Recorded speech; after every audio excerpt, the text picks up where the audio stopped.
ফাতাবাশশাতহু সাহাবা, হঠাৎ তাকে আকাশের একখণ্ড মেঘের মতো কিছু একটা তাকে ছায়া দিল। এটা বুখারীর বর্ণনা।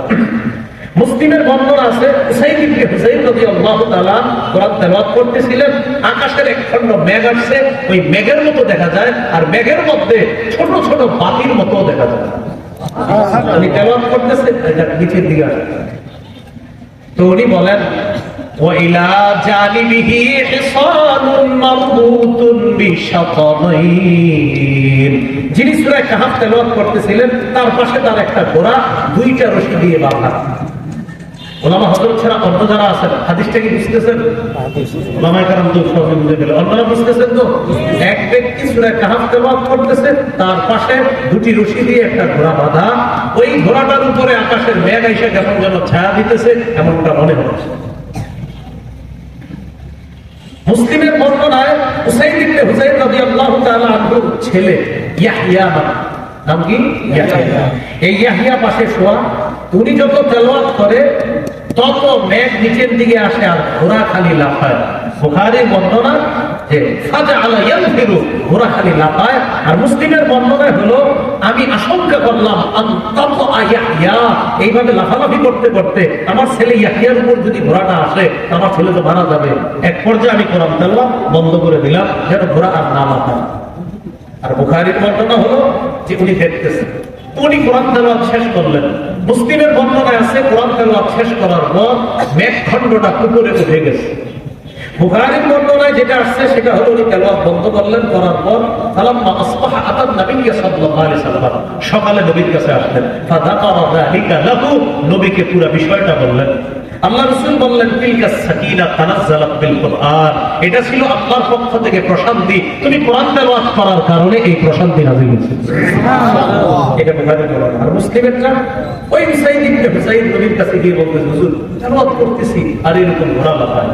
নবীজি বলেন, আহা ইকরা ইবনে হুযাইর, ও উসাইদ ইবনে হুযাইর তুমি যদি আরো করতা। তো হুজুর আরো করছি তো, তারপর ঘোড়া আরো লাফায়। নবীজি বলেন, আহা ইকরা ইবনে হুযাইর, ও উসাইদ ইবনে হুযাইর তুমি যদি আরো করতা। তো হুজুর আরো করছি তো, তারপর ঘোড়া আরো লাফায়। তারপর কি করছি? যখন দেখছি আমার ছেলে ইয়াহিয়ার সমস্যা হবে, তেলাওয়াত বন্ধ করছি আর ওই মেঘখণ্ডের উপরে উঠে গেছে। নবীজি বললেন, তুমি যদি ফজর পর্যন্ত পড়তা, ফজরের সময় মুসল্লিরা তোমার বাসার সামনে দিয়ে যখন যাইতো, তাও স্বচক্ষে ওই দৃশ্য দেখতো। এটা কারা ছিল জানো? তিলকা সাকিনা, এটা ছিল প্রশান্তি। আর এটার মাঝে যে একটু লাইটের মতো দেখতেছিলা, তিলকাল মালাইকা, তারা ছিল ফেরেশতা।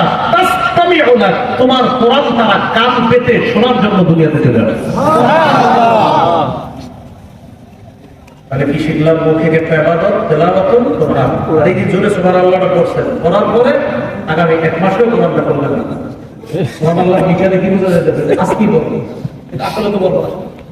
এটা আমি খারাপ ধারণা করতেছি, যদিও ঠিক না আসলে বলবেন। বিষয়টা হলো আপনার সুবহানাল্লাহর আওয়াজে মনে হচ্ছে না, বলেন ইনশাআল্লাহ। আচ্ছা যাই হোক, করবেন ইনশাআল্লাহ। আমি আমার ওই কথা উল্টো করে দিচ্ছি, আপনারা করবেন ইনশাআল্লাহ। কোরআন করবেন, নিয়মিত করবেন, কোরআন তেলাওয়াত নিয়মিত করবেন। আমি বলি কোরআন মানে মুখস্থ করেন ঠিক, কিন্তু কোরআনটা খুইলা ডেইলি কিছু হইতে করে খুইলা খুলে পড়বেন। কেন? আমি প্রায় সময় বলি, কোরআন খুলে নিয়মিত কিছু করলে কোরআনের সাথে আলাদা একটা ভালোবাসা তৈরি হয়। এই ভালোবাসা মহব্বতটা দেখেন, আপনি 2 মাস কোরআন খুইলা ডেইলি করেন, হঠাৎ একদিন কোনো কারণে করেন নাই, হঠাৎ না পড়তে পারার কারণে দারুল উলুমের মোতায়েম সাহেবের কাছে এই হুজুর মনটা খারাপ। কেন খারাপ? 2 মাস কোরআন পড়ছি ডেইলি, খুব ভালো লাগতো, আজকে হঠাৎ কোরআন পড়তে পারি নাই, এটা এত কষ্ট লাগতেছে। তো আলেমরা আপনাকে সমাধান দিবে না, কোরআনের সাথে তোমার ভালোবাসা তৈরি হয়ে গেছে, আর এই ভালোবাসাটা একদিন মিস হওয়ার কারণে তুমি এখন খুব কষ্ট পেয়েছো। তাহলে কোরআনের সাথে আমরা মহব্বত তৈরি করবো, বলি ইনশাআল্লাহ। তিরমিজির বর্ণনা 2910 নম্বর হাদিস, 2910 নম্বর হাদিস। এই হাদিসের মধ্যে আসে, قال رسول الله صلى الله عليه وسلم من قرأ حرفا من كتاب الله فله به حسنة, যে ব্যক্তি কোরআনের একটা অক্ষর তেলাওয়াত করে তার আমলনামায় একটা সওয়াব, ওয়াল হাসানাতু বিআশরি আমসালিহা, ওই একটা আমার 10 গুণ বাড়া। আর মানে একটা অক্ষর তেলাওয়াত করলে সাথে সাথে তার আমলনামায় 10টা নেকি লিপিবদ্ধ হয়ে যায়। সুবহানাল্লাহ। নবীজি বলেন, লা আকুলু আলিফ লাম মিম হারফুন ওয়ালাকিন আলিফুন হারফুন ওয়া লামুন হারফুন ওয়া মিমুন হারফুন।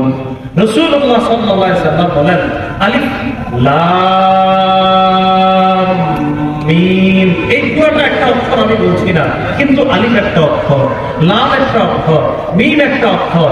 এর মানে আলিফ লাম মিম কেউ যদি পড়ে তার আমল নামায় 30টা নেকি লিপিবদ্ধ। সুবহানাল্লাহ। একটু পড়ি আমরা, আলহামদুলিল্লাহ আলহামদুলিল্লাহ। বলে হামজা লাম জবর আল, হামিম জবর হাম, দাল পেশ দু, আলহামদুলিল্লাহ। আবার আলহামদুলিল্লাহ। আমরা 250 সওয়াব পাইছি। সুবহানাল্লাহ। আলহামদুলিল্লাহ 5 অক্ষর, 5 অক্ষরে 50 টাকা। পরে আবার বললাম 100 টাকা। এরপরে আবার আপনাদেরকে বানান করায় বললাম, বানানে আমাদের 2 বার হয়েছে, বানানোর সময় 2 বার, তাহলে 2 বারে হলো আপনার যদি 2 বার হয় 55 গুলো 100, আগের 100 আর পরে 100, 200, শেষে আবার একবার আমরা বলছি আলহামদুলিল্লাহ, এই হলো আরো 50, 250 নাকি ইয়াকিন করেন সবার আমল আল্লাহ। সুবহানাল্লাহ। এই জন্য কোরআন তেলাওয়াত বিশুদ্ধ ভাবে আমরা শিখবো। এইভাবে বয়স হয়ে গেলেও সমস্যা নাই, কোরআন থেকে অশুদ্ধ থাকে, এই মাদ্রাসা আছে, মসজিদ আছে, ইমাম সাহেবের কাছে যান, গিয়ে বলেন বয়স্ক শিক্ষা চালু করেন, অথবা হুজুর আমার পার্সোনাল আপনি পড়ান, আমি তো ভুল করছি, আমার কোরআন বিশুদ্ধ ভাবে হয় না, আপনি একটু আমাকে শিখে আসেন। আল্লাহ তৌফিক দান করেন। আমিন। মাধ্যম হিসেবে ইবাদত কয় প্রকার? 5 প্রকার। দ্বিতীয় প্রকার মৌখিক ইবাদত। মৌখিক ইবাদতের মধ্যে একটা গেল তিলাওয়াতুল কোরআন, আর একটা গেল লা ইলাহা ইল্লাল্লাহ স্বীকার করা। মৌখিক ইবাদতের মধ্যে আরেকটা একটু বলি, বলে দোয়া করা। দোয়া করা, আল্লাহ মাফ করে, আল্লাহ ক্ষমা করেন, এই দোয়া করা। সূরা আরাফের 55 নম্বর আয়াতে আল্লাহ বলেন, উদউ রাব্বাকুম তাদাররুআন ওয়া খুফিয়া, তোমরা তোমাদের রবকে ডাকো তাদাররুআ বিনীতভাবে, ওয়া খুফিয়া ভয় ভীতি নিয়ে চুপে চুপে আল্লাহকে তোমরা ডাকো। নবীজি বলেন, ইরবাউ আলা আনফুসিকুম ফাইন্নাকুম লাইসা তাদউনা আসাম্মা ওয়ালা গায়িবা ইন্নাকুম তাদউনা সামিআন করিবা। তোমরা নিজেদের প্রতি সদয় হও, তোমরা আল্লাহকে এত বেশি জোরে জোরে যে ডাকতে হবে এমন না, আল্লাহরে আস্তে আস্তেও যদি ডাকো তাও সমস্যা নাই। আল্লাহরে যেই রবকে তোমরা ডাকো সেই রব গভীর না, সেই রব অনুপস্থিত না। ইন্নাকুম তাদউনা সামিআন করিবা, এমন রবকে তোমরা দোয়ায় ডাকো যেই রব সামিআ সর্বশ্রোতা, সব শোনেন, করিবা অতি নিকটে থেকে সবকিছু করেন। সুবহানাল্লাহ। সাহাবায়ে কেরাম নবীজিকে প্রশ্ন করলেন, আকারিমুর রাব্বুনা ফানুনাজিহি আম বাঈদুন ফানুনাদি।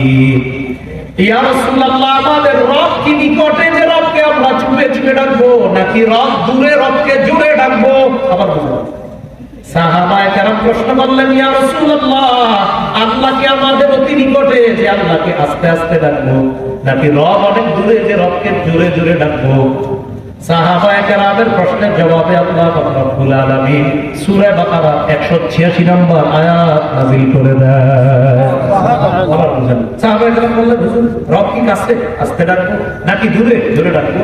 আল্লাহ আয়াত দিয়ে জানায় দিলেন, ওয়া ইযা সাআলাকা ইবাদি আন্নী ফাইন্নী করিব। আপনাকে আমার বান্দারা যখন আমার ব্যাপারে জিজ্ঞাসা করে, আপনি বলেন ফাইন্নী করিব, আমি অতি নিকটে। তাহলে রবকে যদি আমরা আস্তে আস্তেও ডাকি সমস্যা নেই। আমরা যদি আল্লাহকে ডাকি, মাঝে মাঝে তো দোয়া করি আমরা জোরে জোরে, আস্তে আস্তেও যদি দোয়া করি, বিশেষ করে ইনফিরাদি স্পেশাল যে দোয়াগুলো আমরা একা একা করি, আমরা আস্তে আস্তে দোয়া করেন। সুফিয়ান সাউরি বলেন, আস্তে দোয়া কাকে বলে? পাশের ব্যক্তি যেন দেখলে মনে হয় উনি ফিস ফিস করে কি বলে, বলি না আমরা ফিস ফিস করে। তো সুফিয়ান সাউরি রাহমাতুল্লাহ আলাইহি বলেন, পাশের ব্যক্তি যেন মনে করে ফিস ফিস করে কি যেন বলছে, রবকে তিনি কি যেন বলছে ফিস ফিস করে। এটা হলো আস্তে আস্তে আল্লাহকে বলা। তাহলে আমরা আল্লাহর কাছে দোয়া করবো, বলেন ইনশাআল্লাহ।